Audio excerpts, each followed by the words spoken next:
Bienvenue dans cette nouvelle édition du QG News. Au sommaire de l'actualité, la page du coup d'État semble définitivement tournée au Burkina Faso.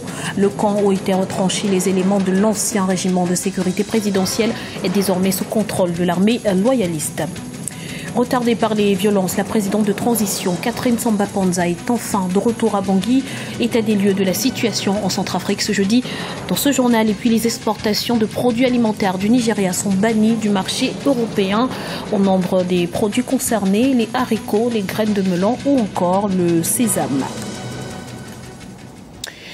Mais tout d'abord, l'histoire se répète au Burundi. La dépouille de Jean-Baptiste Nsengiyumva, chef local d'un parti d'opposition, a été découverte ce mercredi dans la province de Muramvya, à plus de 50 km de Bujumbura, la capitale. Sa formation politique avait appelé ses militants à descendre dans les rues pour contester contre le troisième mandat du président Pierre Nkurunziza. Notons que selon un rapport publié par le Haut Commissariat de l'ONU aux droits de l'homme, le Burundi a enregistré 134 meurtres depuis le mois d'avril 2015. L'opération conquête du camp de l'ex-régiment de sécurité présidentielle a porté ses fruits au Burkina Faso. Après l'assaut de l'armée régulière ce mardi contre une caserne où étaient retranchés les éléments de l'ex-RXP, Ouagadougou est peu à peu sécurisé par les forces loyalistes. Le gouvernement de transition tente à présent d'obtenir la reddition du général Gilbert Diendéré. On écoute à ce propos Michel Kafondo, président de la transition.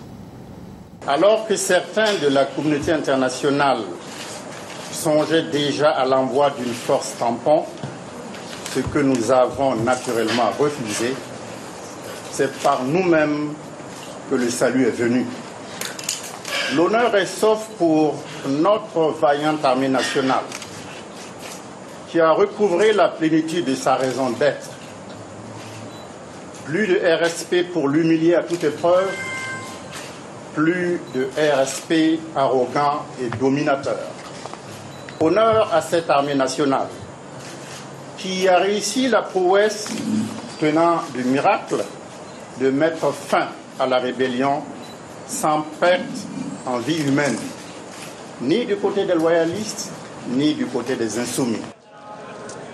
Que se passe-t-il en Centrafrique? Après 5 jours de violence, un calme relatif est revenu à Bangui ce jeudi.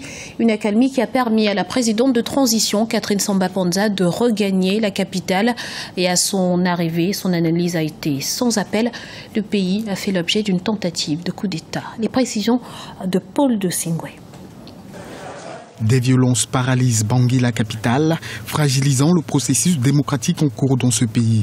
Depuis le 27 septembre 2015, des miliciens armés de machettes et fusils sèment le trouble dans les rues de Bangui. La présidente de transition, Catherine Samba-Panza, dénonce une tentative de coup d'État. La nature politique de ces événements est évidente. Il s'agissait ni plus ni moins d'une tentative de prise de pouvoir par la force. Face à la flambée des violences, les autorités ont annoncé un couvre-feu et des mesures restrictives liées au rassemblement dans le pays. Les sources hospitalières font état d'une trentaine de morts et plus de 100 blessés. Pour certains analystes, le retour à la paix en RCA passe par un désarmement total des milices armées, encore nombreux dans le pays. C'est vraiment une étape cruciale dans le processus du retour à la stabilité en Centrafrique.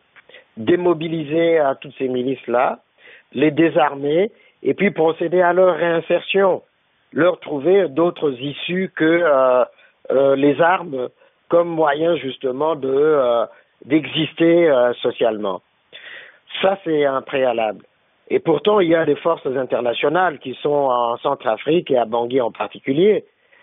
Il faudrait effectivement que le gouvernement de transition et les Centrafricains réfléchissent aux moyens justement de permettre à ces forces internationales de désarmer complètement toutes ces milices-là, quartier par quartier s'il le faut. La présidente de transition a prévu de décréter des journées de deuil national en hommage aux victimes des violences. Des violences qui ont d'ores et déjà entraîné de nouveaux flux de réfugiés vers le Tchad et le Cameroun voisin. L'actualité économique à présent, le Nigeria ne peut plus exporter sa production d'haricots vers l'Europe. Une décision qui intervient après de multiples avertissements et qui fait suite au niveau excessivement élevé de polluants chimiques enregistrés dans cette denrée. Les précisions d'Ibrahima Djoumaba. Les exportations de haricots du Nigeria vers le marché de l'Union européenne sont frappées d'un embargo jusqu'en 2016. Pour cause, l'autorité européenne de sécurité alimentaire estime que la production nigériane est contaminée par des pesticides allant jusqu'à 4,6 mg par kilogramme, lorsque la limite maximale acceptable est de 0,01 mg par kilogramme. La raison évoquée est juste et pour moi c'est un progrès pour nous de bien faire les choses. Si notre haricot ne répond pas aux normes internationales, nous devons voir où se trouve le problème et le régler.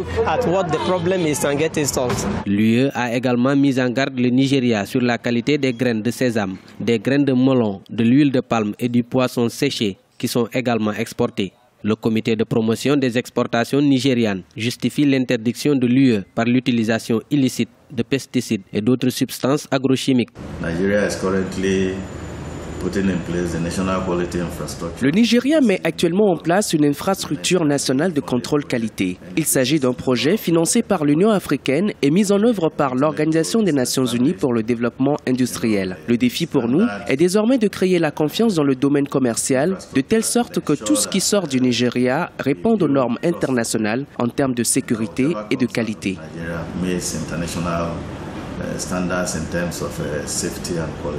Au Nigeria, le développement du secteur agricole est la réponse clé pour améliorer la qualité de vie de la population rurale. La transformation, le conditionnement et l'exportation des produits agricoles présentent des opportunités au moment où le pays cherche à diversifier son économie face au ralentissement de la croissance et la baisse des revenus pétroliers. Au Togo, 37,2% des besoins ne sont pas satisfaits en matière de planification familiale. Conséquence, les grossesses non désirées, les avortements clandestins et la mortalité maternelle et infantile restent importants pour les autorités. Il est donc temps de réagir. Reportage d'Emefa Kofi, notre correspondante au Togo. Les méthodes contraceptives, seul moyen efficace de nos jours pour espacer les naissances et réduire la mortalité maternelle et infantile. Les contraceptifs modernes sont très peu adoptés par les femmes, surtout en milieu rural.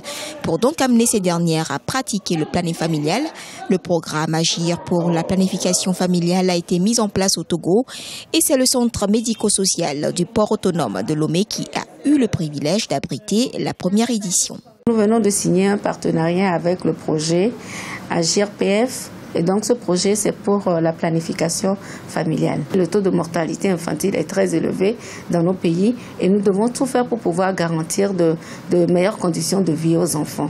Et donc c'est la raison pour laquelle nous avons décidé d'opter pour ce projet et aussi en même temps garantir aux jeunes filles une vie meilleure en évitant les grossesses précoces et les grossesses non désirées.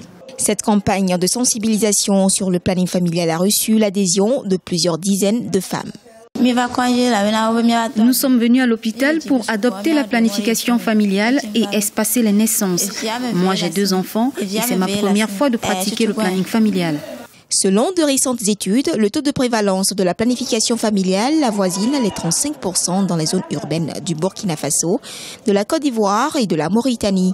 Et s'agissant du Togo, les besoins sont encore énormes. C'était le journal de la rédaction. Merci pour votre fidélité. Retrouvez dans un instant une nouvelle édition de l'information sur Africa 24.